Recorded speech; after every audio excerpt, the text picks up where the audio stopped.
Awak berani cabar diri cut gula 2 minggu je. Bukan 2 tahun, bukan 2 bulan, 2 minggu je. Tapi perubahan dia luar biasa. Hari pertama hingga ketiga, awak mula craving teruk, kepala pening, mood swing, marah. Itu tanda otak tengah merayu dos manis dia. Macam orang ketagih kan? Hari keempat hingga ketujuh, craving makin reda, tidur lebih lena, kulit mula kurang berminyak. Ada yang dah start turun 1 ke 2 kilo tanpa sedar. Kenapa? Gula tinggi menyebabkan insulin tinggi, maka susah kurus. Hari ke-8 hingga ke-10, bangun pagi rasa ringan. Fokus otak lebih tajam. Bau badan makin neutral. Lidah dah tak craving benda manis sangat.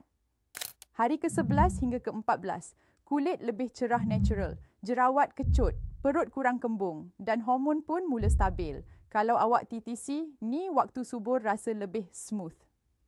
Kalau nak kesan lebih padu, minum Everty setiap pagi sebelum sarapan. Sebab dalam satu sachet ada prebiotik plus 24 nutrien untuk reset usus dan hormon. Badan kita sebenarnya bukan manja. Dia cuma tunggu kita berhenti racun dia. Cuba cut gula 2 minggu. Awak sendiri akan nampak beza besar.